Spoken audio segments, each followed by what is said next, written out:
자, 현재 혼조세 보이는 미증시, 미국 현지에서는 어떻게 보고 있을까요? 미국 증시 전문 유튜버 유산남님 연결해 들어보겠습니다. 유산남님 안녕하세요. 네, 오늘 장 어떻게 보고 계실까요?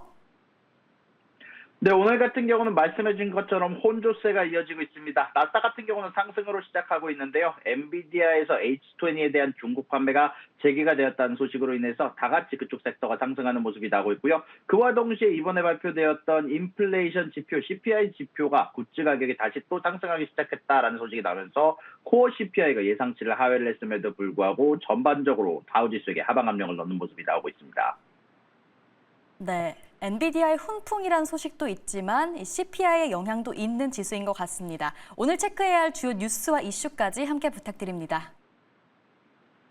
네, 오늘 같은 경우는 오펙의 월간 보수가 이미 나왔고요. 그러고 나서는 CPI 지표가 발표가 되었습니다. 말씀드렸던 것처럼 CPI가 헤드라인 CPI는 예상대로 0.3%가 나온 상황이고요. 코어 CPI는 0.2%로 예상치였던 0.3%를 하회한 수치이기는 하지만 신차와 중고차가 굉장히 마이너스가 크게 나오면서 코어 CPI를 예상치보다 낮추긴 했지만 굿즈 가격이 다시 또 상승 추세로 0.2%가 나오면서 오늘 전반적으로 다우지수를 포함한 몇몇 주식들에게 하방 압력을 가하고 있는 모습이 나오고 있고요. 그러고 나서 오늘 추가적으로 발표가 될 지표로는 뉴욕에서 발표하는 제조업 지수에 대한 발표가 예정되어 있습니다. 자, 그러고 나서 오늘 중요한 이슈들 세 가지 짚어보도록 하겠습니다. 자, 일단 트럼프 미국 대통령이 우크라이나 전쟁 종식을 위해서 평화협상이 50일 안에 타결되지 않을 경우 러시아와 거래하는 모든 국가에게 100%의 관세를 부과하겠다는 초강경 카드를 꺼내들었습니다. 사실상의 2차 제재를 공식화하면서 푸틴 러시아 대통령에 대한 압박 수위를 최고조로 끌어올렸는데요. 현재 트럼프 대통령은 백악관의 오벌 오피스에서 마르크 리터 나토 사무총장과 만난 자리에서 이같이 밝혔습니다.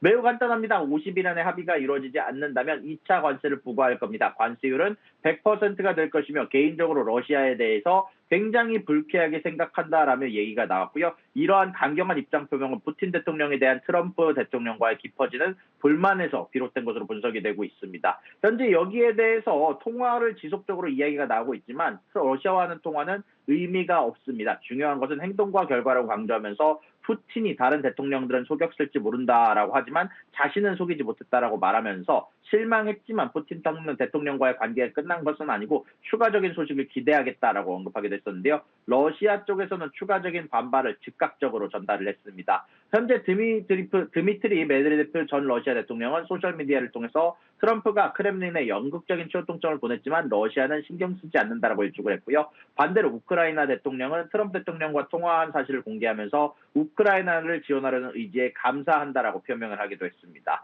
현재 여기에 대해서 트럼프 대통령은 추가적으로 나토 회원국에 미국산 무기를 판매하는 새로운 합의에 도달했다라고 발표를 했습니다. 이 합의에 따라서 나토 국가들은 앞으로 미국으로부터 무기를 구매하고 이를 통해 비축량이 줄어든 자국의 무기를 우크라이나에게 보여낼 예정이다라고 이야기가 나왔고요. 트럼프 대통령은 여기에 대해서 미국은 비용을 지불하지 않는다. 우리는 생산할 뿐 그들이 유럽을 지불할 것이다라고 얘기를 하면서 여기에 나토 사무총장은 매우 큰 결정, 유럽이 비용을 부담하는 것은 전적으로 논리적이다라고 하면서 환영했다는 소식이 전달이 되기도 했습니다. 자, 그리고 다음 소식입니다. 미국과 EU 간의 무역 분쟁이 조금 더 격화될 조짐을 보이고 있습니다. 유럽연합이 보잉 항공기, 자동차, 법원 위스키 등을 포함한 총 840억 달러 규모의 미국산 제품에 대해서 보복 관세 목록을 최종 확정한 것으로 알려졌습니다. 현재 블룸버그 통신이 200페이지에 해당하는 이 목록을 입수했다라고 소식이 전달이 됐고요. 아무래도 이런 부분들에 대해서는 결국 트럼프가 부과할 새로운 상호 관세에 대한 대응 조치다라고 얘기가 나오고 있는데요.